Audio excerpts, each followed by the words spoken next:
Steel flashed in Amaya Walker's eyes as she ran her palm over her freshly shaved head.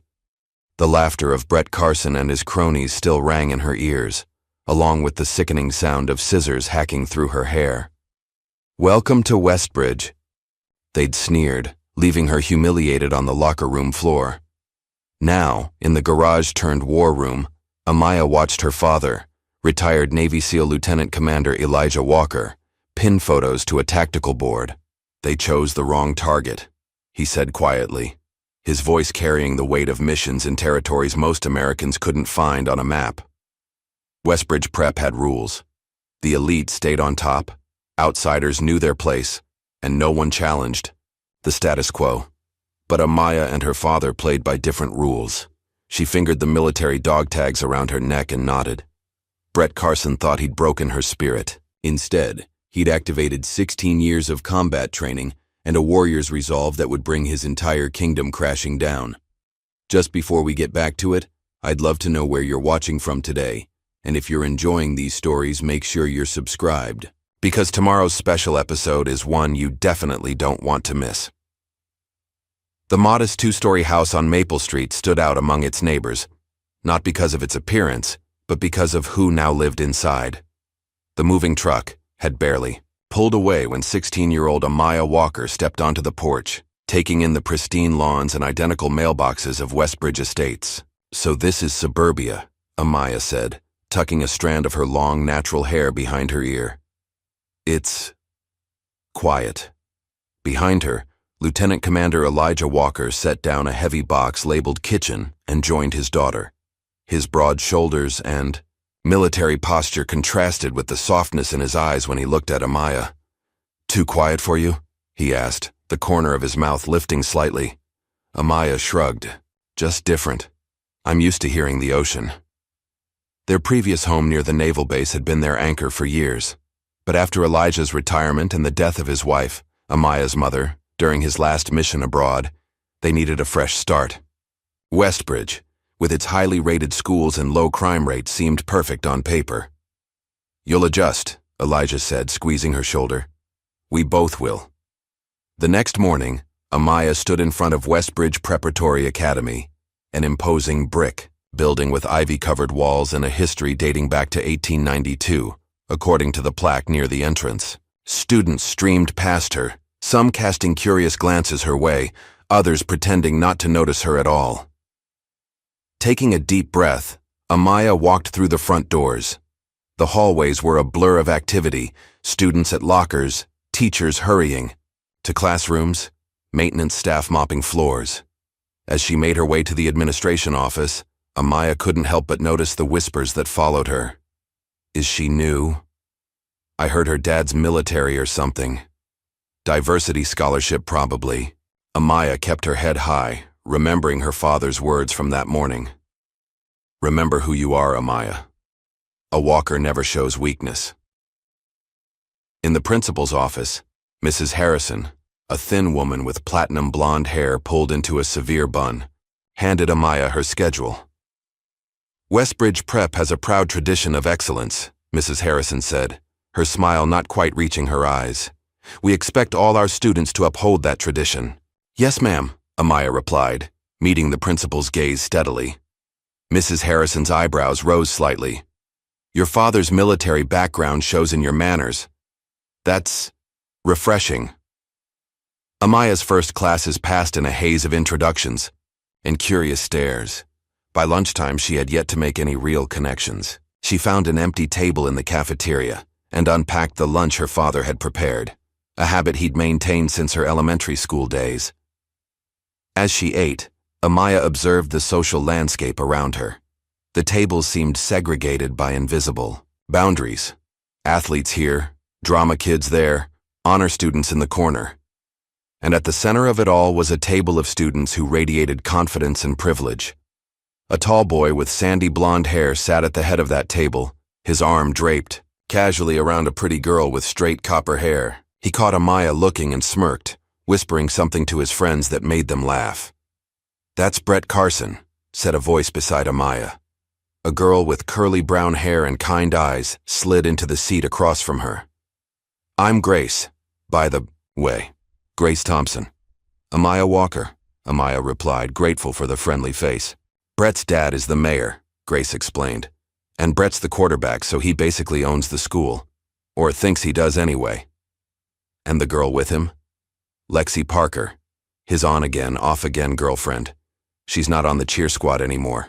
Got injured last year, but she still acts like the queen bee.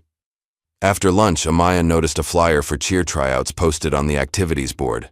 Back at her old school, she'd been on the gymnastics team, earning state recognition for her floor routines. Cheerleading wasn't exactly the same, but close enough. You should try out, Grace said, appearing at her side. Coach Williams is actually pretty cool, not like some of the other teachers who play favorites. 2 days later, Amaya stood in the gymnasium with 15 other girls, waiting for her turn to perform. Coach Williams, a former college cheerleader with a no-nonsense attitude, had them demonstrate basic jumps, tumbling passes, and stunts. When Amaya's turn came, she channeled all her gymnastics training into a flawless routine. Her tumbling passes were precise, her jumps high and clean. For her final move, she executed a perfect standing full twist, something none of the other girls had attempted. A hushed silence fell over the gym, followed by scattered applause. Well, Coach Williams said, failing to hide her impressed expression. That was unexpected. From the bleachers, where some football players were lounging after practice, Brett Carson watched with narrowed eyes. Beside him, his teammates Kyle, Mason, and Troy leaned forward with interest. Looks like we've got new talent, Coach announced to the group. Amaya, I'd like to see you as a flyer in our competition routine. A murmur ran through the group of girls. One of them, a senior named Heather, stepped forward. But Coach, I've been the lead flyer since sophomore year. And now you'll be supporting Amaya, Coach replied firmly. Her tumbling skills are exactly what we need to place at nationals this year. Later, as Amaya was gathering her things, she overheard Brett talking to his friends near the water fountain. So the new girl thinks she can just waltz in and take over, he said, loud enough for her to hear. Wonder how long that'll last. Did you see those moves, though? Troy said. Girl's got skills. Brett shot him a look. She's got something, all right. Probably just affirmative action cheerleading. They laughed, and Amaya felt her cheeks burn. She shouldered her gym bag and walked past them with her head high. Nice routine, new girl, Brett called after her, his tone making the compliment feel like an insult. Hope you can handle the pressure. That evening, Amaya followed her father into the woods behind their new house. Despite his retirement, Elijah Walker maintained the disciplined physicality of an active Navy SEAL. He'd set up a makeshift training course, rope swings, balance beams made from fallen trees, and a series of targets for their regular self-defense practice. How was school? Elijah asked as they warmed up with stretches. I made the cheer team, Amaya replied, reaching for her toes. As the lead flyer, Elijah's face broke into a rare, full smile. That's my girl. Your mother would be proud. The mention of her mother made Amaya's throat tighten. It had been just over a year since the accident during Elijah's final mission, a helicopter crash that had claimed the lives of both Sarah Walker and 2 other SEAL team members. I miss her, Amaya said softly. Elijah's expression softened. Me, too, baby girl, every day, he cleared his throat. Now let's work on your evasive maneuvers. Remember, the best way to win a fight is to avoid it completely. Amaya finished with a small smile. It was one of her father's favorite sayings, drilled into her since she was 10 years old, and he'd first started teaching her self-defense. For boss, the next hour they trained. Elijah teaching Amaya how to break holds, escape from restraints, and use an attacker's weight against them. These sessions had become more frequent after Sarah's death, as if Elijah was determined to ensure his daughter could protect herself from any threat. You're getting stronger, he noted, as Amaya successfully flipped him over her shoulder, a move that would have been impossible a year ago. I have a good teacher, she replied, helping him up. The first pep rally of the school year came the following Friday. The gymnasium was packed with students, teachers, and parents, all dressed in Westbridge's colors of navy and gold. The cheerleaders performed their routine, with Amaya executing flawless aerials and being tossed higher than any flyer before her. The crowd erupted in cheers. Even some of the teachers were on their feet. Amaya caught sight of her father in the back of the gym, his proud smile visible even from a distance. As the football team ran into thunderous applause, Brett jogged past the cheer squad. He slowed as he passed Amaya. "Don't get too comfortable in the spotlight," he said under his breath, then flashed his winning smile to the crowd. Later, in the hallway, Amaya felt her phone buzz with notifications. Anonymous texts were flooding in. "Show off. Who does she think she is? Charity case. Go back where you came from." Amaya stared at her phone, her stomach knotting with anger and hurt. As she rounded the corner, she nearly collided with Grace. "Hey, I was looking for you," Grace said, then noticed Amaya's expression. "What's wrong?"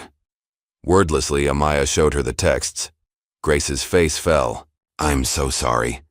This happens sometimes, when someone new shakes things up." "By someone new, you mean someone black?" Amaya said flatly. Grace had the decency to look ashamed. "It's not right. Not everyone thinks that way, I promise. But enough." "Do," Amaya replied, putting her phone away. "And the rest just watch." That night, Amaya sat on the back porch, watching as her father cleaned his service pistol, a ritual he performed every Friday night, more out of habit than necessity now. "Dad," she said hesitantly, "how did you deal with it? In the Navy, I mean. Being one of the few Black SEALs." Elijah's hand stilled. "Who's giving you trouble?" "Just some kids at school, anonymous texts." She showed him her phone. Elijah's jaw tightened as he read the messages.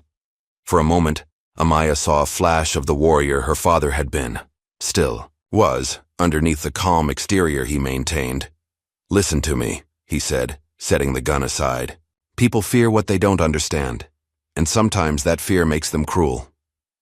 He took her hand. "But you are a walker. You come from a long line of people who refuse to break, no matter what life threw at them." He went inside and returned with a small box. From it, he removed a set of dog tags. "These were mine from my first deployment," he said, placing them around her neck. "When things get tough, remember, they fear what they don't understand. Let's make sure they never figure." "You out," Amaya clutched the tags. "I won't let them win." "I know you won't," Elijah said with a fierce pride in his eyes. Across town, in the basement of the Carson family's sprawling colonial home, Brett was holding court with his friends. Empty beer cans littered the coffee table, and music played, softly in the background. "She's making us look bad," Brett was saying, his words slightly slurred. "Coach is acting like she's the second coming of cheerleading Jesus or something." "She is pretty good," Kyle admitted, earning a glare from Brett. "That's not the point," Brett snapped. "She needs to learn her place." Troy, the most volatile of the group, leaned forward. "So what are we going to do about it?" Brett's mouth curved into a smile that didn't reach his eyes. "I've got some ideas. Let's remind her whose turf this is." The others exchanged glances, Mason looking uncomfortable, Kyle uncertain, Troy eager, but none of them challenged Brett. They never did. 2 weeks after making the cheer squad, Amaya was staying late after practice to work on a new tumbling pass. The gym was nearly empty. Coach Williams had stepped out to take a phone call, and most of the other cheerleaders had left. Marina, a quiet junior who rarely spoke during practice, was the only other girl still there, organizing the equipment closet. Outside, the fall afternoon was fading into evening, casting long shadows through the high windows of the gymnasium. Amaya was mid-backflip when the gym doors banged open. Brett sauntered in, followed by Troy, Kyle, and Mason. They were still, in their football practice gear, grass stains on their knees. "Well, look who's still here," Brett called out, his voice echoing in the empty space. "The star of Westbridge Prep." Amaya landed her flip and straightened, her guard immediately up. "Practice is over. Cheerleaders only right now." Brett laughed, looking back at his friends. "Hear that? We're not welcome." Troy stepped forward, twirling a football in his hands. "That's not very school spirit of you." Marina emerged from the equipment closet, saw the boys, and froze. Her eyes darted nervously. Between them and Amaya, "Hey, Marina," Mason called out, his tone softer than the others. "Coach wants to see Amaya in his office. We said we'd let her know." Marina hesitated, clearly uncomfortable. "I didn't hear anything about that." "Just got the message," Kyle added, smoothly. "Something about the routine for the game tomorrow." Amaya looked skeptically at the boys, then at Marina. "Where's Coach Williams?" "Phone call," Marina said. "She's been gone about 10 minutes. Brett stepped closer to Amaya, his smile all charm now. "Look, Coach is in a hurry. He sent us to get you. The boys' locker room has been converted to an office space this week during renovations. Didn't you get the memo?" Amaya didn't believe him for a second, but she also didn't want to appear intimidated. "Fine, I'll go check." "Marina, you can head out," Brett added.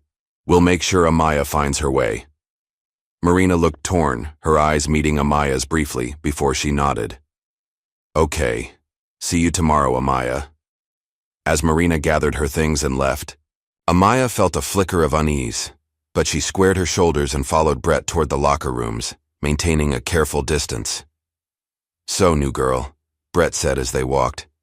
"How are you liking Westbridge so far?" "It's fine," Amaya replied curtly. "Just fine. With the way everyone's fawning over you, I'd think you'd be loving it." They reached the boys' locker room.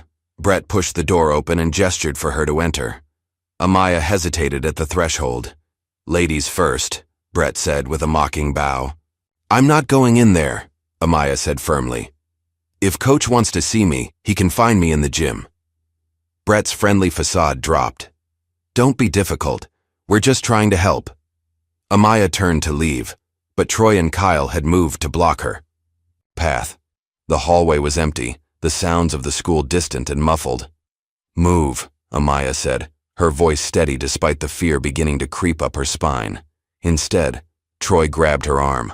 Instinctively, Amaya twisted, breaking his grip just as her father had taught her. But before she could escape, Brett seized her from behind, pinning her arms. "Let go of me," she shouted, struggling against his hold. "Not yet," Brett said, his voice now cold.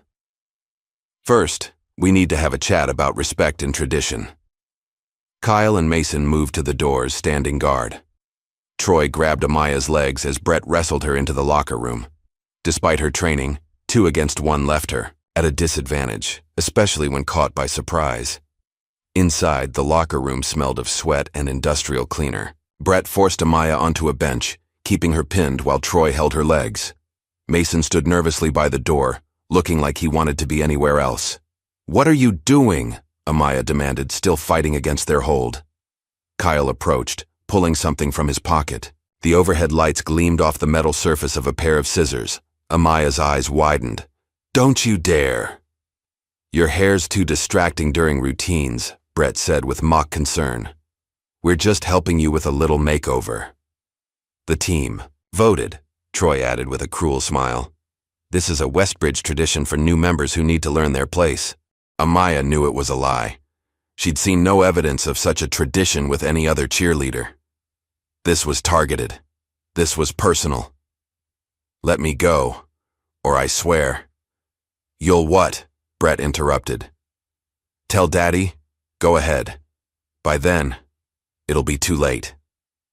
Kyle stepped forward with the scissors. Amaya thrashed wildly, but Brett and Troy held her firmly. With rough hacking motions, Kyle began to cut chunks of her hair. Amaya screamed, the sound echoing off the tile walls. "No one can hear you," Brett whispered, "and no one would believe you anyway." Long, beautiful sections of Amaya's natural hair fell to the floor. Tears streamed down her face, not of sadness but of pure rage. Through her tears, she noticed Mason filming with his phone, his expression a mixture of reluctance and twisted fascination. "For the yearbook," Brett explained, seeing her notice. "Special memories section." When they finished, Amaya's hair was a chopped, uneven mess. Brett finally released her, shoving her toward the mirror above the sinks. "There," he said. "Much better." Amaya stared at her reflection, barely recognizing herself. Her hair, the hair her mother had loved, had taught her to care for, was destroyed. Short, jagged pieces stuck out at odd angles. Longer sections hung limply, emphasizing the damage. "You're going to regret this," she said, her voice low and trembling with fury. Brett laughed. "What are you gonna do? It's your word against ours. And in case you haven't noticed, my dad runs this town." The boys filed out, leaving Amaya alone in the locker room. She stayed there, frozen before the mirror, until the janitor found her 30 minutes later and gently suggested she go home. Outside, the sun had set completely. Amaya walked home in the dark, her gym bag pulled up to cover her ruined hair. Tears continued to fall, mixed now with anger and humiliation. With each step, she felt something hardening inside her, a resolve, a promise.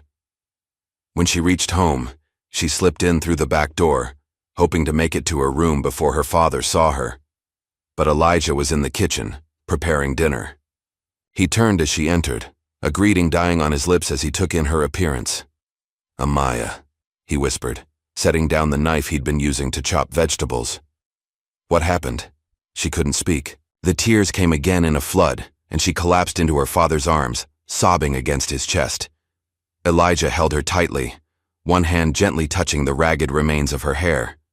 "Who did this to you?" he asked, his voice deadly calm. Between sobs, Amaya told him everything. Brett, his friends, the ambush, the scissors, the phone recording.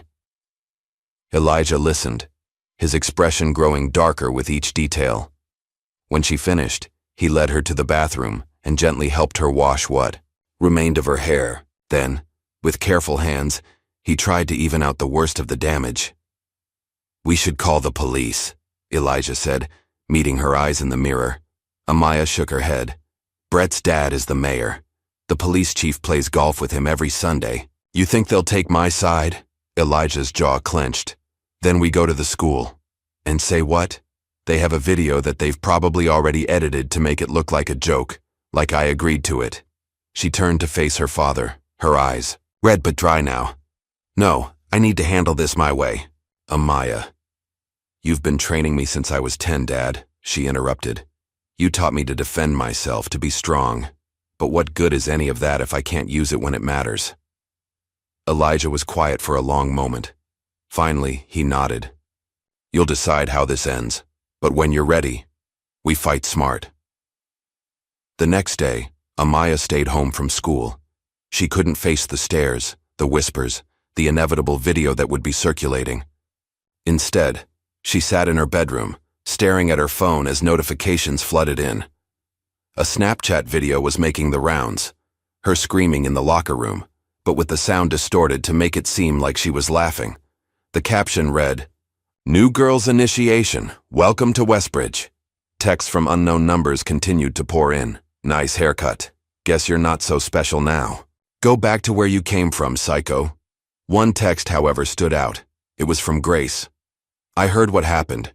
This isn't right, I'm so sorry." Amaya didn't respond to any of them. Instead, she called Coach Williams. "Amaya," the coach answered, concern evident in her voice. "Are you okay? You missed practice." "I need to report something," Amaya said, her voice steady now. "Brett Carson and his friends attacked me yesterday. They cut my hair against my will." There was a long pause. "That's a serious accusation. It's the truth. Do you have any proof? Witnesses?" "They filmed it, but I doubt they'll share the unedited version." Another pause. "I'll speak to Principal Harrison. But Amaya, Brett's family has a lot of influence here. Without concrete evidence." "I understand," Amaya said, though what she understood was that justice wouldn't come through official channels.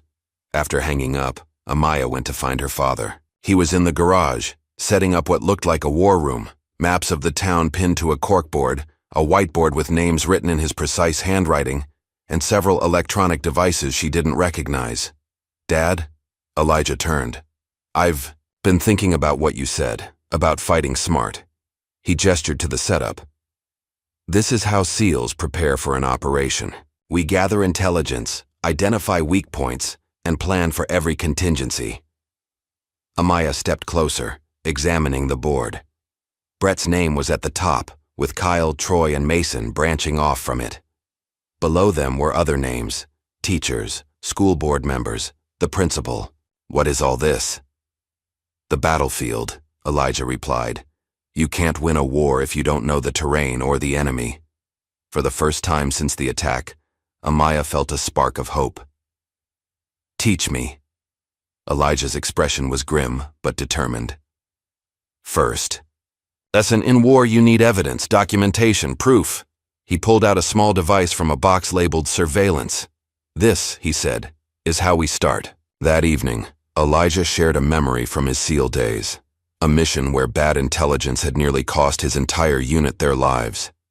We trusted the wrong source, he explained as they sat on the back porch. Almost walked into an ambush because we didn't verify the information ourselves. What did you do? Amaya asked. We set up our own surveillance, gathered our own intel, and when we finally moved in, we knew exactly what we were walking into. He looked at her seriously. That's what you need to do. Observe, document, wait for them to make mistakes, because they will. The next day was Saturday. Amaya stood in front of her bathroom mirror, studying what remained of her hair. No amount of styling could salvage it. Making a decision, she picked up her father's electric razor. By Sunday night, Amaya had a plan. With Elijah's help, she'd created a detailed map of the school, identifying security camera blind spots and potential locations for their own surveillance devices. Remember, Elijah said as they reviewed the plan, the goal isn't just to catch them in the act, it's to expose the whole system that protects them. Monday morning arrived, and Amaya stood at her bedroom door, hesitating. Her father appeared. In the hallway, concern etched on his face. You don't have to go back yet, he said. No one would blame you for taking more time. Amaya shook her head. If I don't go back now, I never will. She walked downstairs and grabbed her backpack. When she turned, Elijah was watching her with a mixture of pride and worry. You look strong, he said simply. Amaya touched her newly shaved head, feeling strangely powerful. I am strong. The whispers started the moment she walked through the school doors. Students stared openly, conversations halting mid-sentence, but Amaya kept her head high, the dog tags around her neck giving her courage. In first period, Mr. Daniels, her history teacher, gave her a nod of respect as she took her seat. Later, she noticed him watching Brett with narrowed eyes. When the quarterback made a snide comment about radical makeovers. By lunchtime, the entire school was buzzing. Amaya sat alone until Grace appeared, sliding into the seat across from her. I like it, Grace said, gesturing to Amaya's shaved head. It's badass.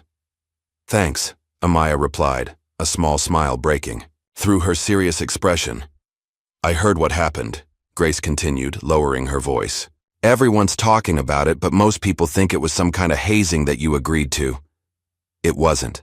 I know, and I want to help if I can. Amaya studied her, weighing whether to trust her. Finally, she nodded. Maybe you can. That afternoon, Amaya attended cheer practice. The other girls fell silent when she entered the locker room.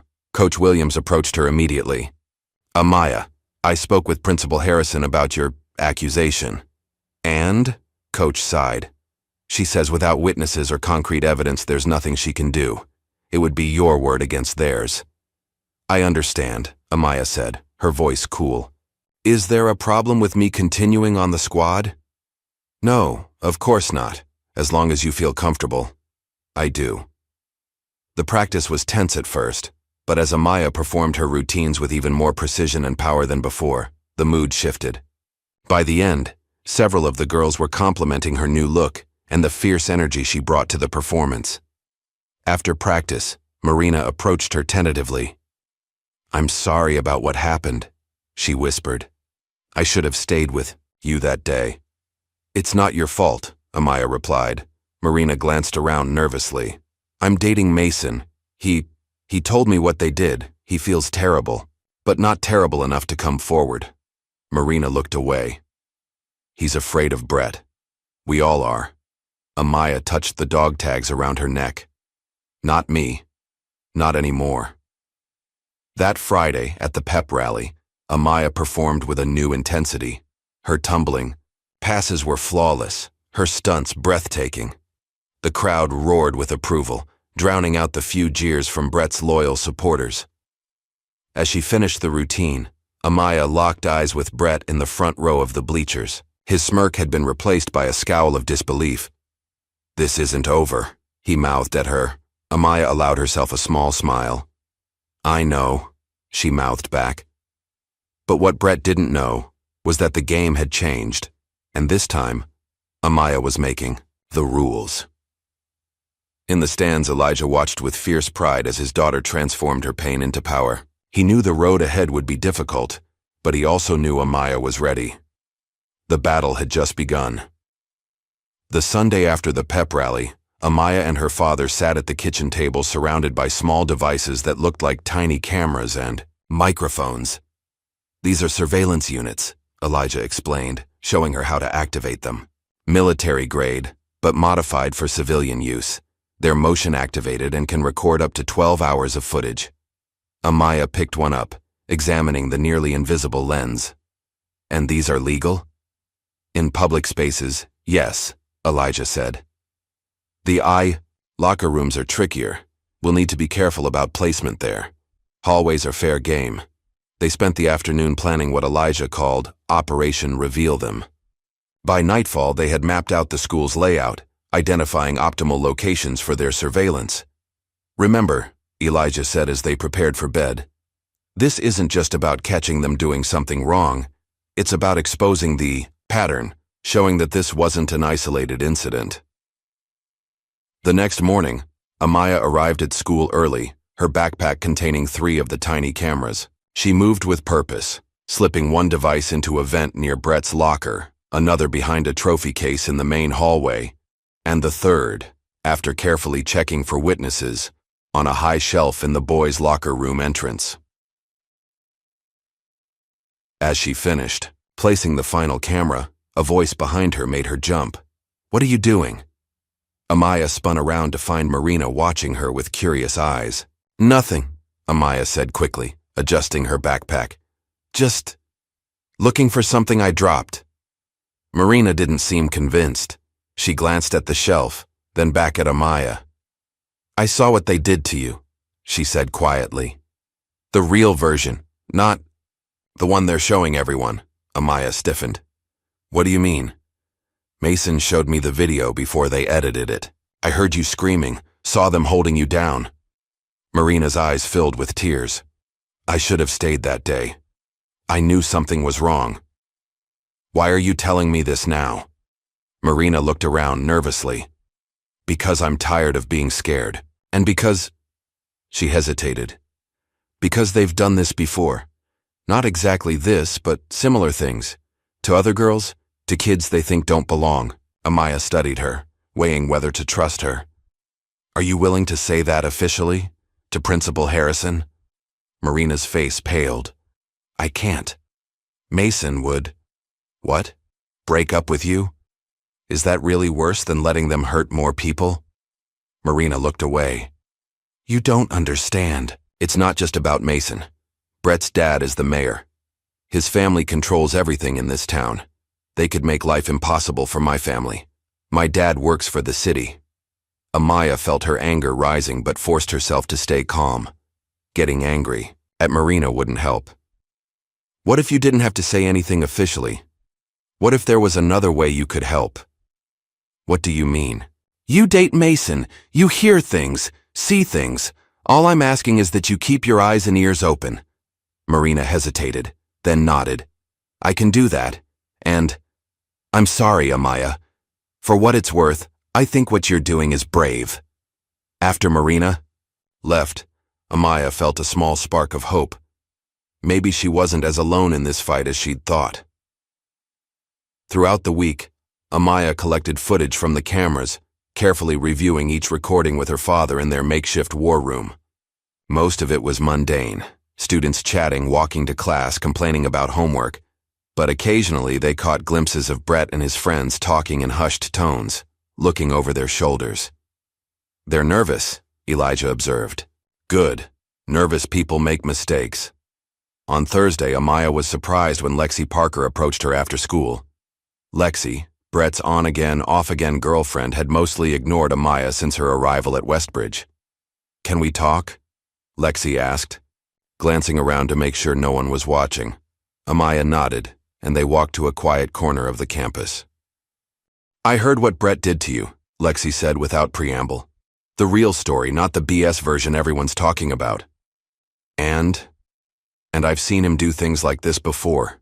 Not as bad, maybe, but the same kind of cruelty. Lexi's voice wavered. He's dating Heather now, but he's still trying to control who I can talk to, who I can date. Why are you telling me this? Lexi pulled out her phone. Because I have something you might want. From last year. Brett and his friends trashing the special education classroom after hours. They thought it was hilarious to mess up the students' projects. She played a video showing Brett, Troy, and Kyle laughing as they tore down posters and knocked over carefully arranged materials in a classroom. Why didn't you report this? Amaya asked. Because I was stupid and in love, Lexi said bitterly. And because no one would have believed me over Brett anyway. Do you want this to stop? Yes, Lexi said firmly. I'm dating someone new now. Tom from the debate team. Brett keeps threatening. Him saying he'll make sure Tom doesn't get his scholarship. I'm sick of it, Amaya nodded. Send me that video, and if you have anything else, I'll keep looking, Lexi promised. That night, Amaya and Elijah reviewed the new evidence. The video from Lexi clearly showed Brett's face as he mocked students with disabilities. Combined with their surveillance footage, they were beginning to build a case. It's time for phase 2, Elijah said. Psychological warfare. The next day, Brett and his friends each found anonymous notes in their lockers. Each contained a blurred, still from the surveillance footage with a simple message. I know what you did. The effect was immediate and visible. During lunch, Amaya watched as Brett huddled with Kyle, Troy, and Mason, their expressions tense. They kept looking around, as if trying to identify who might be watching them. Mason, in particular, looked terrified. Twice he glanced in Amaya's direction, quickly looking away when she caught his eye. After school, Amaya was emptying her locker when she noticed Brett and Troy watching her from down the hall. They whispered to each other. Then Brett approached, his smile not reaching his eyes. Nice haircut, he said, nodding at her shaved head. Very militant. Amaya met his gaze coolly. Did you need something? Just wondering how you're adjusting. Westbridge can be tough for outsiders. I'm managing just fine. Brett leaned closer. Are you? Because it seems like you're having trouble fitting in. Maybe you should consider transferring somewhere more diverse. Amaya refused to be intimidated. I like it here. In fact, I think I'll stick around for a long time. Brett's smile tightened. We'll see about that. The next morning, Amaya arrived at school to find her locker surrounded by security guards and Principal Harrison. The principal's expression was grave as she approached. Miss Walker, we need to search your locker. We've received information that stolen items from the science lab may be inside. Amaya's stomach dropped. That's ridiculous, I didn't steal anything. Nevertheless, we need to check. As the security guard opened her locker, Amaya wasn't surprised to see several expensive microscope lenses tucked behind her books, items she had never seen before. These were reported missing yesterday, Principal Harrison said, her voice cold. Care to explain how they ended up in your locker? They're not mine, Amaya said firmly. Someone planted them. A serious accusation. Do you have any proof? Amaya thought of the cameras, but none had been positioned to view her locker directly. Not yet. Then I'm afraid you'll need to come with me. You're suspended pending an investigation. As security escorted her to the office, Amaya caught sight of Brett watching from around the corner, a satisfied smirk on his face. This was his countermove, and for the moment he had the upper hand. In Principal Harrison's office, Amaya sat silently as the principal called her father. 20 minutes later, Elijah arrived, his expression carefully controlled. Mr. Walker, Principal Harrison began, I'm afraid Amaya has been caught with stolen property in her locker. Has she? Elijah's voice was deceptively calm. That seems unlikely. The evidence suggests otherwise. Evidence can be misleading, Elijah countered. especially when it's been manipulated. Principal Harrison frowned. Are you suggesting someone framed your daughter? I'm not suggesting it. I'm stating it as fact, and I think we both know who would have a motive to do so. The principal shifted uncomfortably. Without proof, Mr. Walker, we have to follow protocol. Amaya is suspended for 3 days while we investigate. Elijah stood, straightening to his full military height. Very well, but this isn't over, Mrs. Harrison. Not by a long shot. As they left the office, Amaya felt a mixture of anger and defeat. They're winning, she said once they were in the car. No, Elijah replied firmly. They just think they are. This is exactly what we needed. Proof that they're willing to go to extreme lengths to discredit you. Now, we escalate. The next day, while Amaya was officially suspended, Elijah paid a visit to the school. He requested a meeting with Principal Harrison, who reluctantly agreed to see him. Mr. Walker, she began, I understand you're upset, but I'm not upset, Elijah interrupted, his voice level. I'm determined. My daughter was assaulted on school property. Now she's being framed for theft, and you're doing nothing about it. That's not fair. We're investigating. Are you? Or are you simply going through the motions while protecting the real culprits? Elijah leaned forward. Brett Carson and his friends attacked my daughter. They held her down and cut her hair against her will.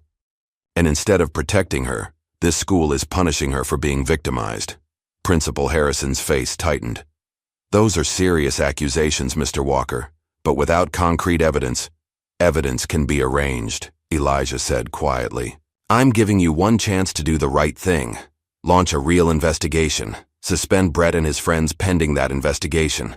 Or I take this to the school board, the media, and if necessary, the Department of Education's Civil Rights Division. The threat hung in the air between them. Principal Harrison studied him for a long moment. I'll speak with the superintendent, she finally said, but I can't promise anything. The Carson family has significant influence here. So do I, Elijah replied, standing to leave. You just don't know it yet. As Elijah was leaving the school, he was surprised to be approached by Mr. Daniels, Amaya's history teacher. Mr. Walker, do you have a moment? They walked to Mr. Daniels' classroom, which was empty during the lunch period. I want you to know, Mr. Daniels said once they were alone, that I believe your daughter, and I have something that might help. He pulled out his phone and showed Elijah a series of videos, hallway footage of Brett and his friends following, Amaya making threatening gestures when her back was turned. I've been documenting their behavior for weeks, Mr. Daniels explained. Not just toward Amaya, but toward several students. I've brought it to the administration before, but nothing ever happens. Why? Elijah asked. Why does everyone protect these boys? Mr. Daniels sighed. Brett's father donates generously to the school. His family has buildings named after them. And in a town this size, crossing the mayor is a good way to find yourself unemployed. But you're willing to help now? Yes, Mr. Oth, Daniels said firmly. What they did to your daughter, that crossed a line. And I'm tired of watching good kids suffer while these boys get away with everything. Elijah felt a surge of hope. Would you be willing to testify at a school board hearing? If it comes to that, yes. When Elijah returned home, he found Amaya sitting at the kitchen table, working on her laptop. How did it go? She asked. Better than expected, Elijah replied, setting down his keys. We have an ally. Your history teacher, Mr. Daniels. Amaya's eyes widened. Really? What did he say? As Elijah explained, Amaya's expression shifted from surprise to determination. So, we're not alone. We never were, Elijah said. The problem is getting people to speak up. Fear is a powerful silencer. Then we need to be louder, Amaya said, turning her laptop to show him what she'd been working on. A carefully edited video montage of their surveillance footage, combined with Lexi's video and screenshots of the anonymous texts she'd received. This is good, Elijah said, reviewing the footage. But we need more. Something definitive that links Brett directly to both the hair-cutting incident and the locker setup. That evening, as they were discussing next steps, there was a knock at the door. Elijah answered to find an unexpected visitor. Mayor Richard Carson, Brett's father. Lieutenant Commander Walker, the mayor said with a politician's smile. I thought it was time we met, neighbor to neighbor. Elijah's expression remained neutral as he invited the mayor inside. Richard Carson was a tall man with the same sandy hair as his son, though his was graying at the temples. He carried himself with the entitled confidence of someone unaccustomed to hearing the word no. I understand there's been some unpleasantness between our children, the mayor began once they were seated in the living room. That's one way to put it, Elijah replied coolly. Boys will be boys, you know. High school pranks get out of hand sometimes. What happened to my daughter wasn't a prank, Mayor Carson, it was assault. The mayor's smile tightened. That's a serious allegation, one that could be damaging to all involved if it were made publicly. Is that a threat? Not at all. Just an observation. The mayor leaned forward. I'm here to offer a solution. The school is prepared to rescind Amaya's suspension. In return, we all agree to put this unfortunate incident behind us. And Brett faces no consequences. My son has already been disciplined privately, the mayor said smoothly. I assure you the message has been received. Elijah studied the man across from him, recognizing the tactics. He'd seen similar approaches from corrupt officials in war zones, offering compromises that protected the powerful. I appreciate your visit, Elijah said carefully. But I think you misunderstand the situation. This isn't going away with a handshake and a wink, the mayor's facade of friendliness dropped. Let me be clear, Walker. My family has been in this town for generations. We've built it, funded it, led it. You've been here, what, a month? You don't want to make enemies here. I've faced worse enemies than small-town politicians, Elijah replied, standing. If I come for your son, Mayor Carson, I won't miss. The mayor stood as well, his face flushed with anger. That sounds remarkably like a threat, Commander. Just an observation, Elijah said, echoing the mayor's earlier words. After the mayor left, Amaya emerged from the hallway where she'd been listening. That was intense. That was informative, Elijah corrected. Now we know they're worried, and we know how far they'll go to protect Brett. What do we do now? We move forward with the plan. But carefully. The mayor just showed his hand. He'll use his influence to shut this down if he can. The next day, Amaya's suspension was indeed rescinded, though no explanation was offered. She returned to school to find things had shifted slightly. Students watched her with a mixture of curiosity and newfound respect. The story of her confrontation with Brett and his friends had spread, growing with each telling. During lunch, Grace slid into the seat across from her. Everyone's talking about you standing up to Brett, she said. It's kind of amazing. I haven't done anything yet, Amaya replied. But you will, Grace said with certainty. And I want to help. After school, Amaya met with Marina in the library. I need to know everything you've heard, she said quietly. Anything about Brett's plans, anything about what they're saying. About me, Marina glanced around nervously before speaking. They're scared, she whispered. Mason says Brett is worried about the notes. They don't know who sent them, or what evidence you have. What about the locker setup? Was that Brett's idea? Marina nodded. Troy suggested it. Brett executed it. Kyle was the lookout. Mason... She looked down. Mason knew about it but didn't participate. He told me after. And he still won't come. Forward? He's terrified of Brett. We all are. Amaya felt a flicker of frustration. Why? What does Brett have on everyone? It's not what he has on us. It's what his family can do. Mayor Carson has fired people for crossing him before. Teachers, police officers, city workers. No one wants to be next. That evening, Amaya worked late into the night, compiling their evidence into a more coherent narrative. The surveillance footage, the testimonies from Lexi and Marina, Mr. Daniels's videos. It was building into something substantial.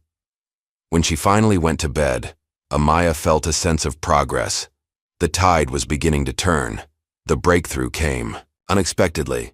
Kevin Wells, a quiet junior known for his computer skills, approached Amaya after chemistry class. "I heard you're gathering evidence against Brett," he said, his voice low. "I might have something you'd be interested in."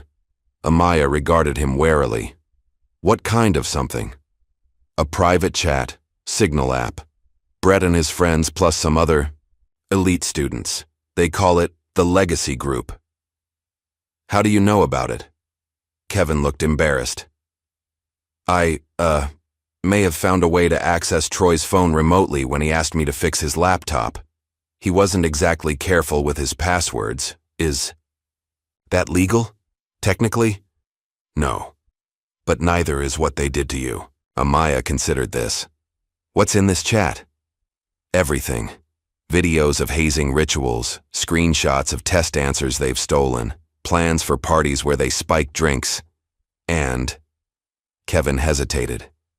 "Conversations about you. Before and after the hair incident." Amaya's heart raced. "Can you show me?" Kevin nodded. "Not here. Meet me at the public library after school. Computer lab." That afternoon, Amaya sat next to Kevin as he logged into a laptop with multiple privacy shields running. "I downloaded everything," he explained. "It goes back over a year." What Kevin showed her made Amaya's blood run cold. The Legacy Group chat wasn't just a few boys being cruel. It was a coordinated network of Westbridge's elite students sharing racist, sexist, and violent content. They discussed bribing teachers for grades, blackmailing students who threatened to report them, and putting people in their place. And there, in text messages dated the day before her attack, was the smoking gun. "Brett, new girl needs to learn her lesson, tomorrow after practice." "Troy, what are we thinking?" "Brett, that hair of hers. Too proud of it. Let's fix that." "Kyle, seriously? That's hardcore." "Brett, trust me, no one will believe her. We'll just say it was a welcome prank that she agreed to." "Mason, I don't know, man." "Brett, don't chicken out now. Either you're with us or against us." Kevin scrolled through more recent messages showing Brett planning the locker setup, complete with details on how they'd stolen the microscope lenses and planted them. "This is..." Amaya couldn't find the words. "Criminal," Kevin finished for her. "Multiple counts, assault, theft, conspiracy." "Why are you showing me this? Why help me?" Kevin's expression darkened. "They hazed my little brother last year. Freshman. Initiation. Locked him in a storage closet overnight. He was so traumatized he transferred schools. No one believed us when we reported it." Amaya studied the chat logs, her mind racing. "Can I get copies of all this?" "Already done," Kevin said, handing her a USB drive. "But be careful. If they find out I gave you this..." "They won't," Amaya promised. "Thank you, Kevin."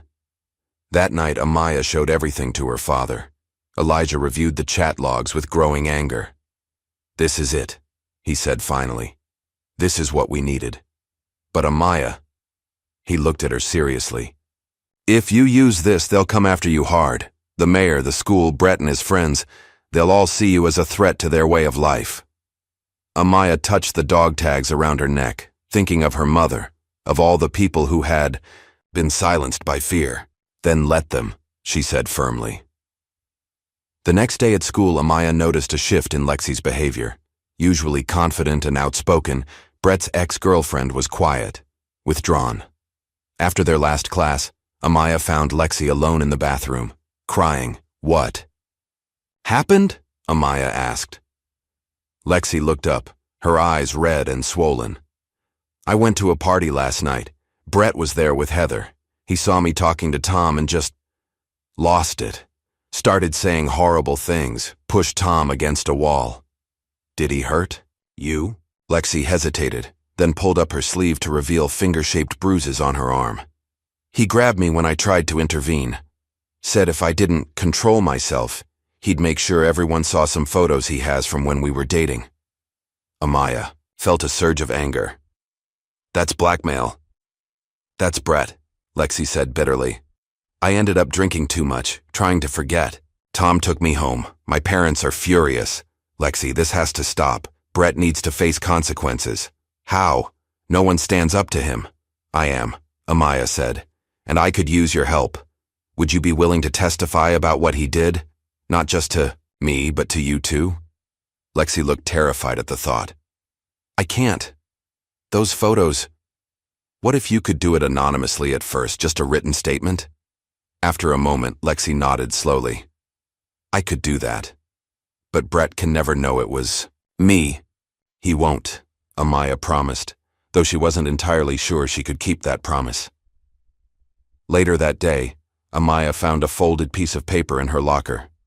Inside was a photo of her and her father through the window of their house, taken at night. Beneath it, written in block letters, "Back off or else." A chill ran down Amaya's spine. She quickly folded the paper and put it in her pocket, looking around the hallway. No one seemed to be watching her, but the message was clear. They were escalating. When she got home, Amaya showed the threat to her father. Elijah's expression darkened as he studied the photo. They're watching the house, he said grimly. Time to upgrade our security. That night, Elijah installed motion sensor lights around the perimeter of their home and set up small cameras at key points. He also checked his gun safe, making sure his service pistol was secure but accessible if needed. I don't want you walking home alone anymore, he told Amaya. I'll pick you up after practice. Dad, I can't live in fear. It's not fear. It's tactics, he corrected. Never give your opponent an easy target. The next day, Grace introduced Amaya to someone unexpected, a former Westbridge student named James who had been expelled 2 years earlier. James has information, Grace explained as they met in a coffee shop off campus. James, a thin young man with nervous eyes, glanced around before speaking. Brett and his crew got me kicked out, he said quietly. I caught them cheating on the SATs, paid someone to take the test for them. When I threatened to report them, they planted drugs in my car. And you were expelled, Amaya guessed. James nodded. No one believed me. Brett's dad made sure of that. But I kept records, texts, emails, even a recording of Brett threatening me. Why didn't you take it to the police? I tried. The chief is Mayor Carson's golf buddy. My complaint mysteriously disappeared. James pulled out a flash drive. But I still have everything. Maybe it can help you where it couldn't help me. As Amaya built her case, more allies emerged. Grace agreed to testify about the bullying she'd witnessed.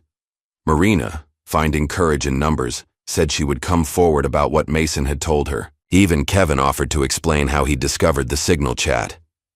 We're building a coalition, Amaya told her father. People who have been afraid to speak up alone are finding strength together. Elijah nodded approvingly.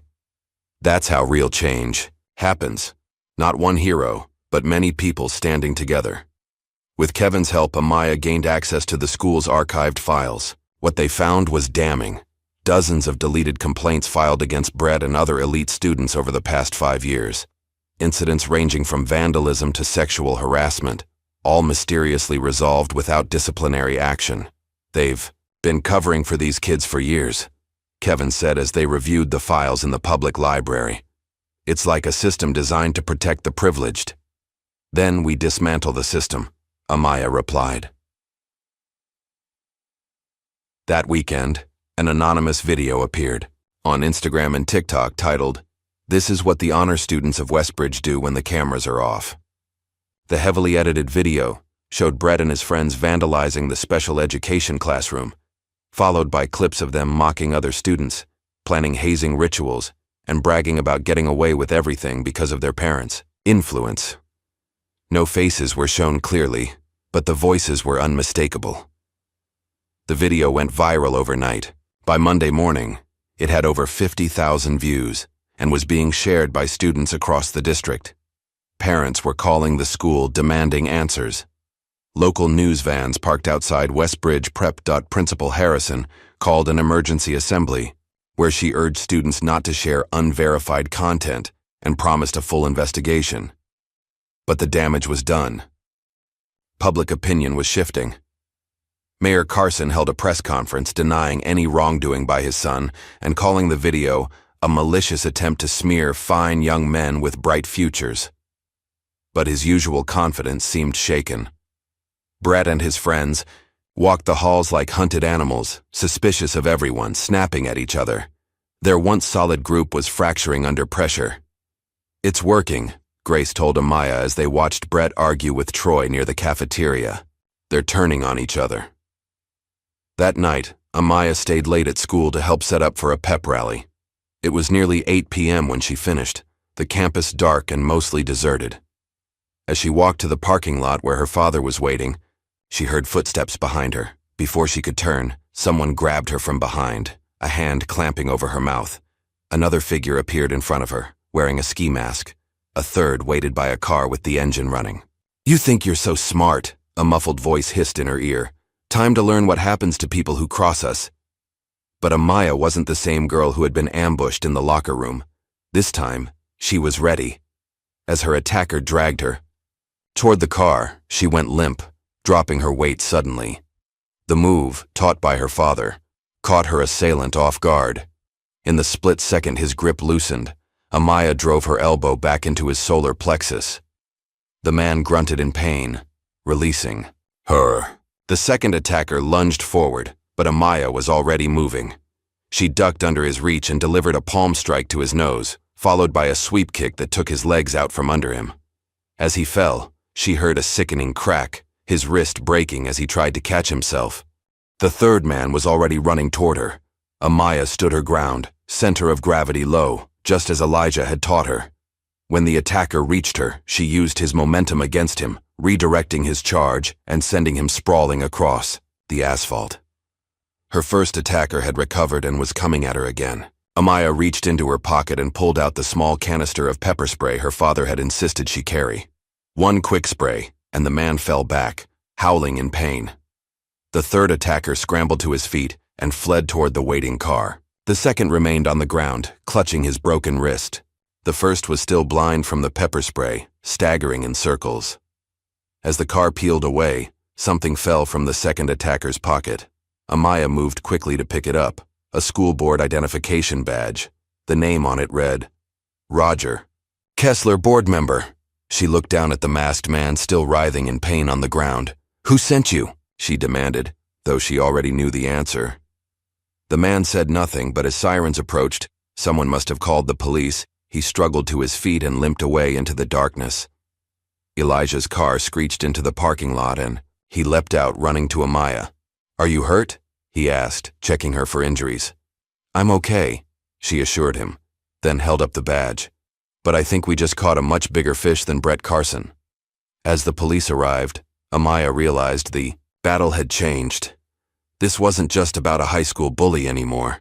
This was about a system of corruption that ran through the entire town, one that would stop at nothing to protect its own, and she had just declared war on all of it. The emergency room buzzed with activity as Amaya sat on an examination table, a nurse gently cleaning the scrapes on her knuckles. Elijah stood nearby, speaking in hushed tones with a police officer. The badge they'd found, belonging to school board member Roger Kessler, was now sealed in an evidence bag. "You're lucky," the nurse said, applying antiseptic. "Most people who get jumped in parking lots don't walk away with just scrapes." Amaya nodded, watching as her father handed the officer his phone. On it was footage from the dash cam in Elijah's car, a precaution he'd installed after the threat they'd received. The camera had captured part of the attack, including the moment when one of the assailants broke his wrist. "We'll need a formal statement," the officer told Elijah, "but this is enough to open an investigation." As they waited for the doctor to sign Amaya's release papers, Elijah stepped outside to make a call. He returned with a determined expression. "An old SEAL teammate works in digital forensics now," he explained. "He's going to analyze the surveillance tapes from nearby buildings and cross-reference cell phone GPS data from the area." "Can he do that legally?" Amaya asked. Elijah's mouth quirked. "Let's just say he has resources. By morning, we'll know exactly who was there." True to his word, by the time Amaya woke the next morning, Elijah had a list of names. The attackers had been identified through a combination of surveillance footage, cell phone locations, and facial recognition software. Thomas Kessler, Roger Kessler's nephew, Elijah said, pointing to the first name. Currently a senior at Westbridge. The one with the broken wrist. I didn't know he was connected to Brett, Amaya said, surprised. That's because he usually operates behind the scenes. The second attacker was Jack Wilson, another senior. The third, the one who got away, was none other than Troy Mitchell. Amaya's eyes widened. Brett's friend. So this was definitely connected. Without question, and there's more. Roger Kessler's badge was used to access the school at 7:30 p.m., right before the attack, but according to his official schedule, he was at a fundraising dinner across town, so someone stole his badge. Or he loaned it to them, Elijah suggested. Either way, it connects the school board directly to the attack. Before they could discuss further, Amaya's phone exploded with notifications. Videos of the parking lot fight had appeared on multiple social media platforms overnight. Someone had captured the entire confrontation on their phone from a nearby window. The headlines were unmistakable. Student cheerleader fends off attackers. School ties suspected. Navy SEAL's daughter uses combat training to defeat assailants. Westbridge prep scandal. Deapon's board member's nephew identified in attack. The video showed Amaya clearly defending herself against the masked attackers. Comments flooded in, most supporting Amaya and condemning the violence against her. Local news stations were requesting interviews. Parents were demanding an emergency school board meeting. This changes everything, Elijah said, scanning the coverage. Now it's not just our word against theirs. The whole community is watching. Principal Harrison called that afternoon, her voice strained. There will be an emergency school board meeting tomorrow evening, she informed them. Your presence is requested. We'll be there, Elijah assured her. With all our evidence. The next day, Amaya returned to school to find the atmosphere dramatically changed. Students moved aside as she walked the halls, some whispering, others offering supportive nods or words of encouragement. The video had transformed her overnight from victim to symbol of resistance. Even more surprising was the reaction from the cheer squad. Coach Williams pulled Amaya aside before first period. I owe you an apology, the coach said, her usual brusque manner softened by genuine regret. I should have done more when you first reported what Brett and his friends did to you. Why didn't you? Amaya asked directly. Coach Williams sighed. Fear. Complacency. I've been here 15 years and seen how the system works. It was easier to look the other way. She straightened her shoulders. But that ends now. The team and I will be at the board meeting tonight. You have our support. Throughout the day, more students approached Amaya, some to apologize for not believing her, others to share their own stories of intimidation by Brett and his circle. The dam of silence had finally broken. Brett was noticeably absent, as were Troy and several other members of their group. Marina found Amaya at lunch to explain. Thomas Kessler is in the hospital, she said quietly. Brett and Troy are being questioned by police. Mason told me the mayor is trying to keep it quiet, but it's not working.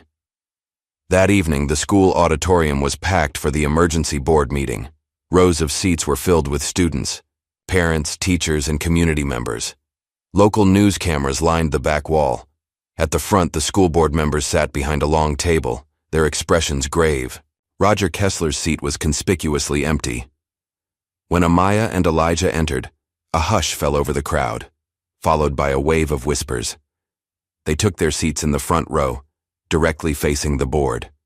Behind them, Amaya sensed rather than saw the support gathering, Coach Williams and the cheer squad, Mr. Daniels, Grace, Kevin, and dozens of other students she barely knew. The board president, a stern woman named Dr. Patricia Reynolds, called the meeting to order. We are here to address serious allegations of student misconduct and potential administrative negligence, she began. These are troubling times for our school community. Mayor Carson was allowed to speak first. In his tailored suit and practiced smile, he projected confidence, but Amaya noticed the strain around his eyes. What we have here is a regrettable series of misunderstandings, he said smoothly. Pranks that went too far, perhaps, but being blown out of proportion by social media and outside agitators.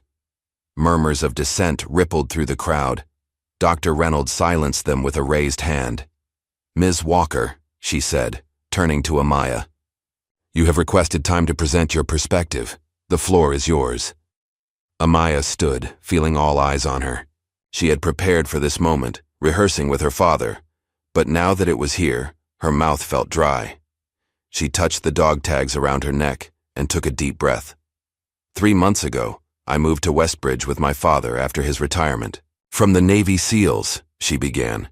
"Since then, I've been systematically targeted, harassed, and ultimately assaulted, first by Brett Carson and his friends, who cut my hair against my will, and then by masked attackers in the school parking lot."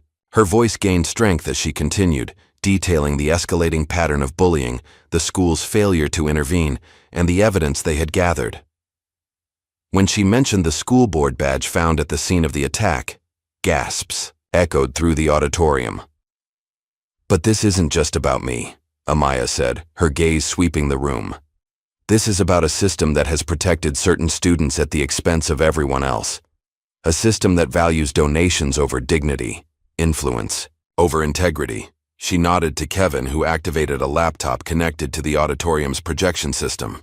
On the screen appeared a carefully edited compilation of evidence, surveillance footage, screenshots from the Legacy group chat, testimony from other students. Finally, Amaya played an audio clip that silenced the room completely. Brett's voice, crystal clear, laughing about the hair-cutting incident. She screamed like we were killing her. It was just hair. Not my fault if she can't take a joke. Another clip followed. "We own this school. My dad owns this town. No one's going to believe some random black girl over us." The auditorium erupted. Parents shouted questions at the board. Dr. Reynolds banged her gavel repeatedly, trying to restore order. Through the chaos, Amaya remained standing, her expression resolute. When order was finally restored, Dr. Reynolds spoke, her voice tight with controlled anger. "In light of this evidence, the board will take immediate action. Brett Carson, Troy Mitchell, Kyle Bennett, and Thomas Kessler are suspended pending a full investigation. Additionally, Roger Kessler is temporarily removed from his board duties, while his potential involvement is examined." Mayor Carson leapt to his feet. "This is outrageous. You can't suspend my son based on edited videos and hearsay." "With all due respect, Mayor," Dr. Reynolds replied coldly, "we absolutely can. And if the police investigation confirms what we've seen here tonight, suspension will be the least of his concerns." As the meeting continued, more students came forward, sharing stories of intimidation and cover-ups. Parents demanded answers about deleted complaints and ignored reports. Teachers spoke of pressure to change grades for certain students. By the end of the night, it was clear that the carefully maintained facade of Westbridge Prep had cracked beyond repair. As people filed out, many stopped to thank Amaya or offer words of support. "You did it," Grace said, hugging her. "You actually did it." But Amaya knew this was just the beginning. The system wouldn't change overnight, and those with power wouldn't surrender it easily. Still, for the first time since moving to Westbridge, she felt something that had been missing: hope. The following day, Brett was taken in for formal questioning by police. The video of him being escorted from his home, scowling at news cameras, went viral almost immediately. His father's influence couldn't shield him from the growing evidence or public scrutiny. In a shocking development, Brett's composure cracked during questioning. According to leaked reports, he had erupted in rage, screaming that he was being set up by a ghetto girl and demanding his father fix this like everything else. The outburst, captured on police recording devices, only reinforced the image of entitlement and prejudice that Amaya's evidence had painted. The judge ordered a psychological evaluation, adding fuel to the media firestorm surrounding the case. That weekend, Elijah took Amaya to the mountains for a much-needed escape from the chaos.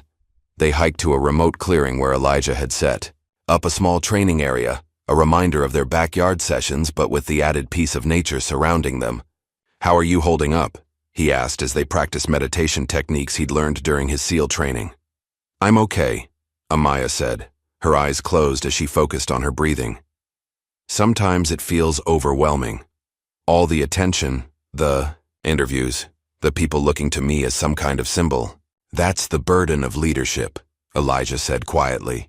You stood up when others wouldn't. Now they're following your example. I don't feel like a leader. I just wanted justice. The best leaders often don't set out to lead.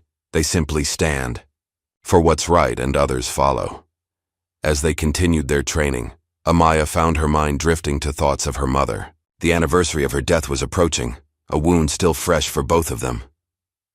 I wish Mom could see this, she said, as they sat by a small campfire that evening. See me fighting back instead of feeling helpless. Elijah's expression softened. She can see it, baby girl, and she's proud of you, just like I am. I still feel so angry sometimes, Amaya admitted. Not just about Brett and what he did, but about Mom, about how she was taken from us. The anger is natural, Elijah said, but don't let it consume you. Your mother never did, even in the darkest times. They sat in silence for a while, the crackling fire and distant owl calls the only sounds in the gathering darkness. When we get home, Elijah said finally, there's something I want to show you. Something of your mother's that I've been saving, for the right time. The walkers returned from their mountain retreat to find Westbridge transformed.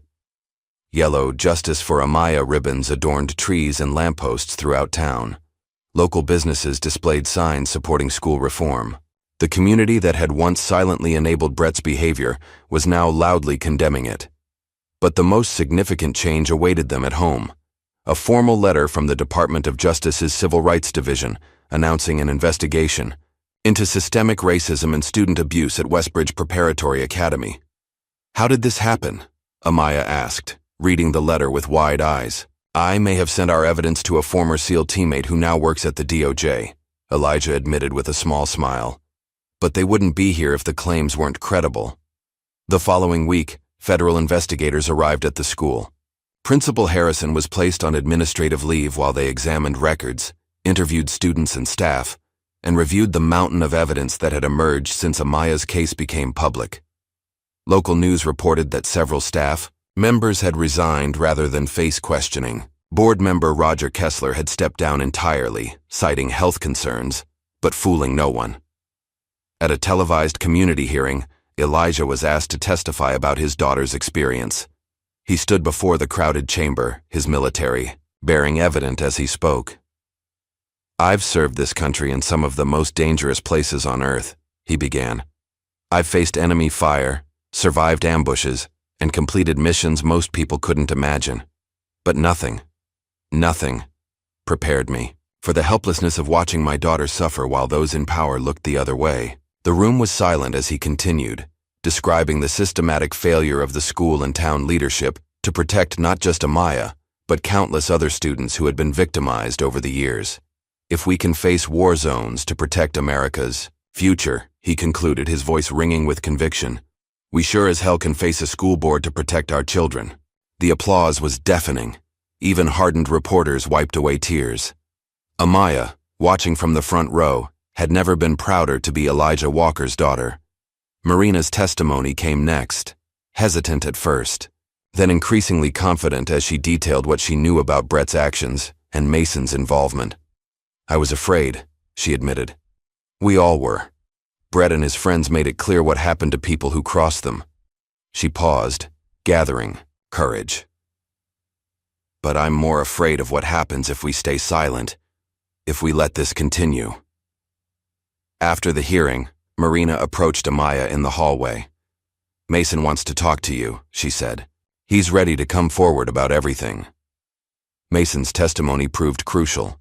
As Brett's former friend, he provided insider details about the Legacy Group's activities, including evidence that Brett had stolen tests, blackmailed teachers, and orchestrated systematic harassment of students he viewed as threats or outsiders. I'm not proud of what I did, or what I didn't do, Mason said, his voice shaking. But I want to make it right. With Mason's cooperation, other members of Brett's inner circle began to break ranks.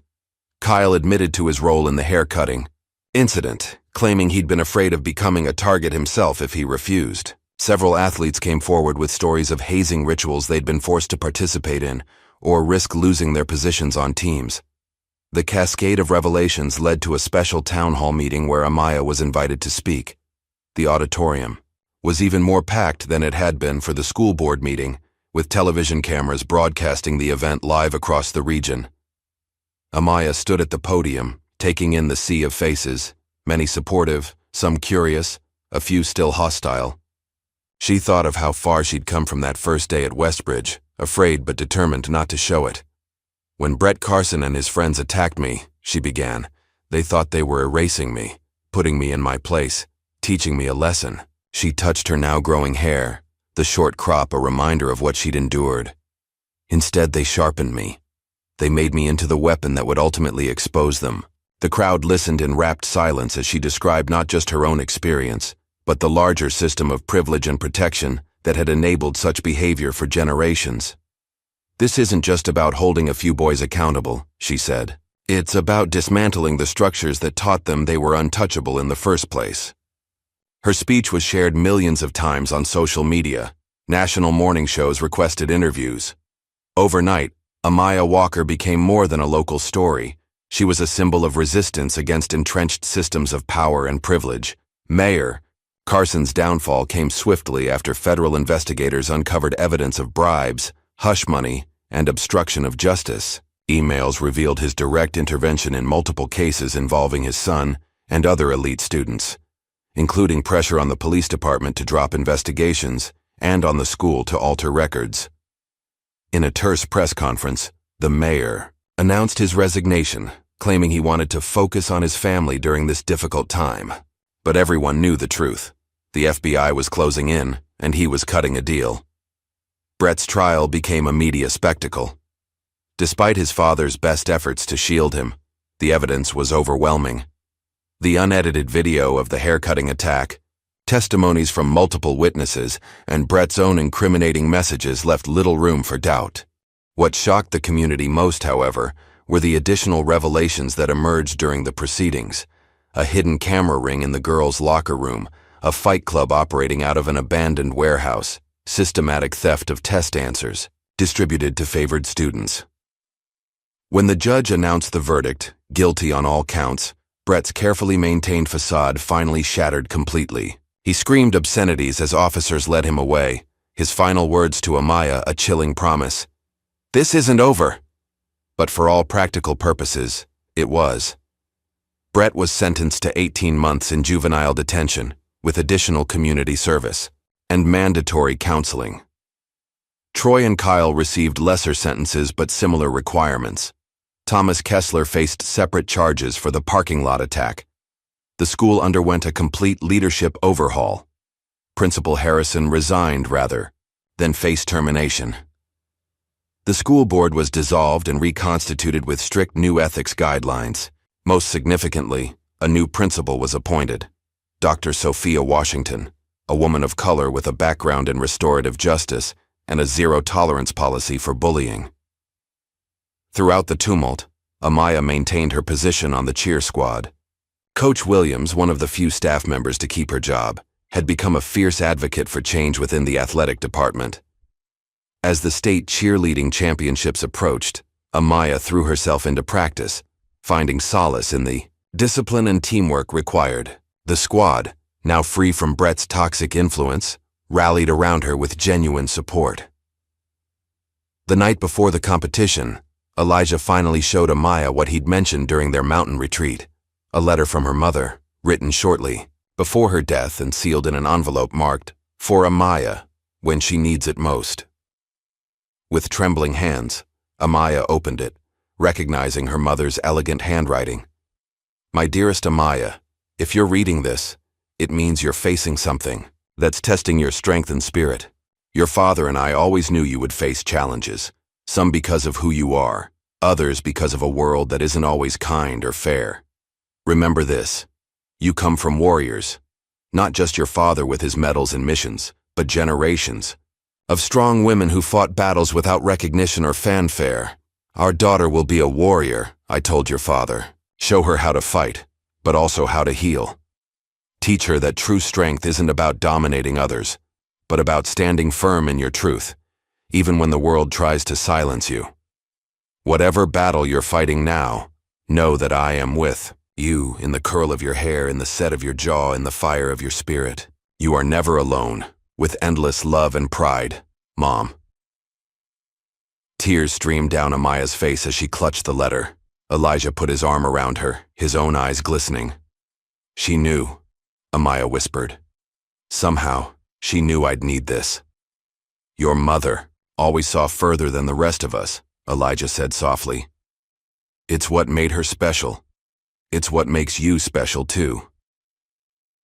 The next day, the Westbridge Prep Cheer Squad took the state championship. As Amaya stood on the podium, her teammates lifting her on their shoulders, she felt her mother's presence more strongly than ever before. Spring brought college acceptance letters flooding Amaya's mailbox. Harvard, Yale, Stanford, Princeton, top. Schools across the country offered full scholarships, citing her academic achievements and extraordinary leadership in the face of adversity. They're practically begging you to attend, Grace marveled as they sorted through the offers in Amaya's bedroom. Amaya nodded, but her expression remained thoughtful. It's an amazing opportunity. But what? This is everything you've worked for. It feels wrong to leave now, Amaya admitted. We've started something important here. The work isn't finished. What had begun as Amaya's personal fight for justice had evolved into something larger. With Grace's help, she had founded Phoenix Uprising, a student organization dedicated to school reform and anti-bullying initiatives. Already, they had chapters forming in neighboring districts.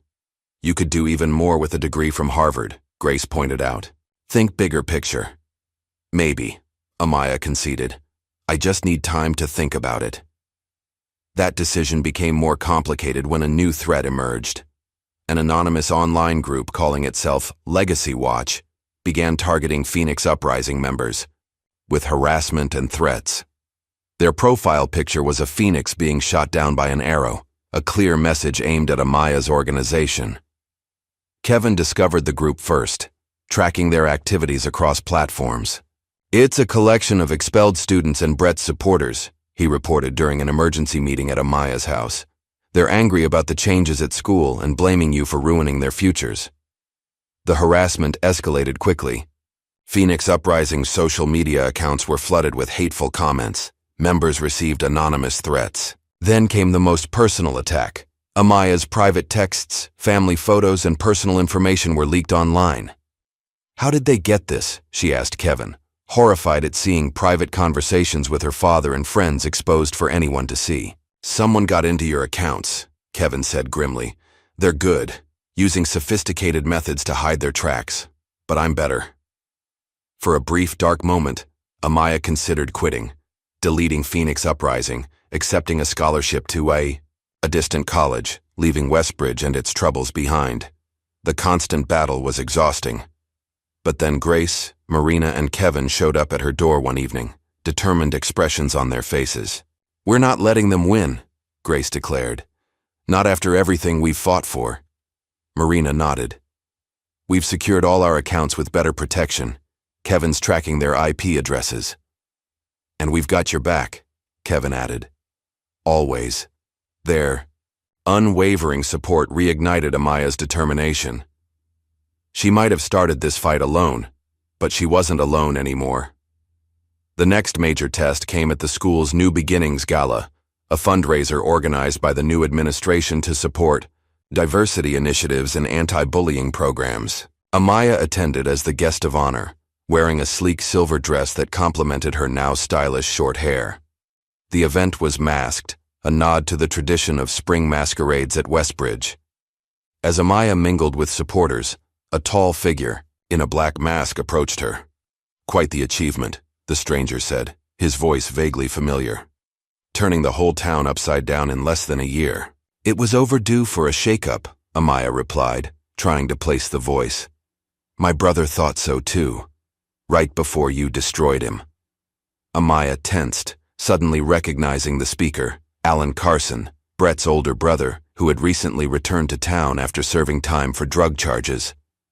Your brother destroyed himself, she said evenly. His choices, his consequences. Alan stepped closer, his voice dropping to a whisper. You destroyed my family. I'll return the favor." Before Amaya could respond, Mr. Daniels appeared at her side. "Everything okay here?" he asked, his expression making it clear he suspected otherwise. "Just catching up," Alan said with a false smile, then melted back into the crowd. Later that night, Amaya told her father about the encounter. Elijah's expression darkened. "We need to take this seriously," he said. "Alan Carson has a history of violence, and he clearly blames you for his family's downfall. What do we do?" What SEALs always do when facing a new threat: prepare, plan, and set the terms of engagement.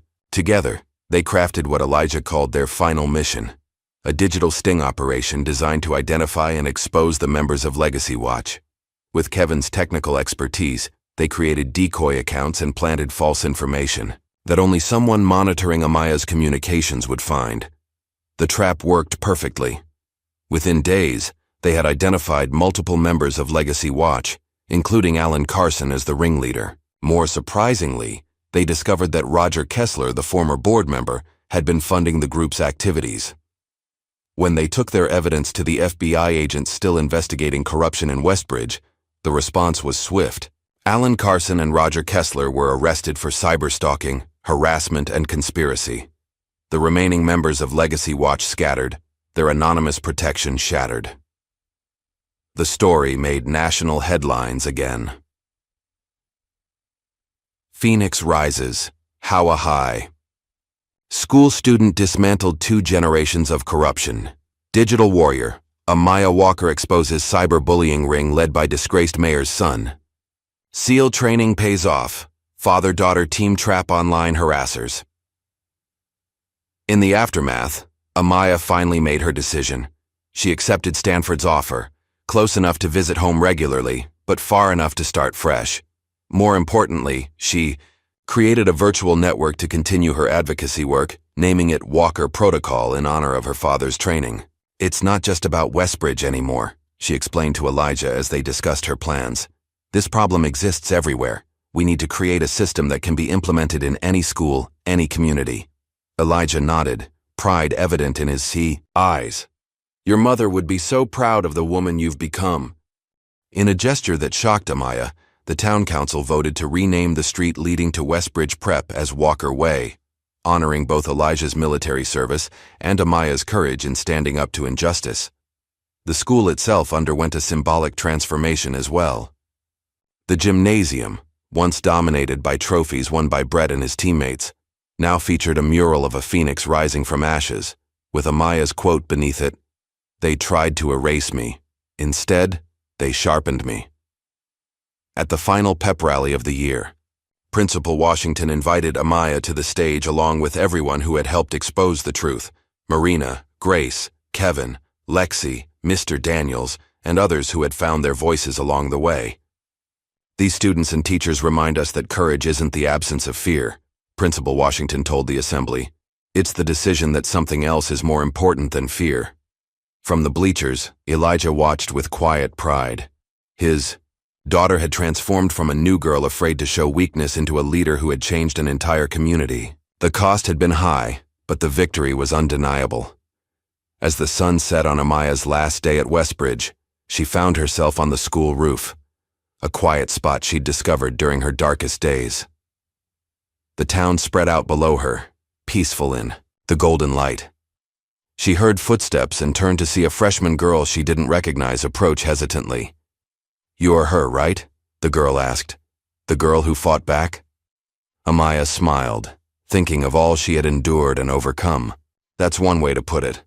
I just wanted to say thank you," the girl continued. "My old school.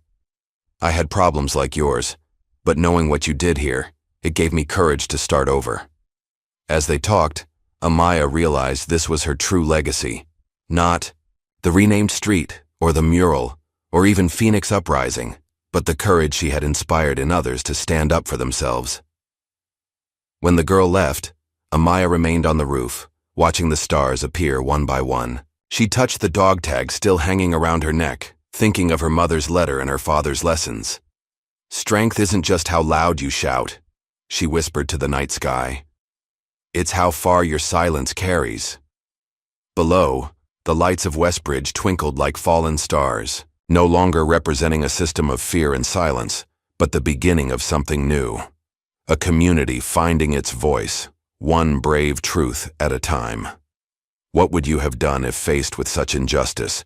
Remain silent or stand your ground like Amaya? If this story of courage and righteous vengeance moved you, hit that like button, subscribe for more powerful narratives, and share your thoughts in the comments below.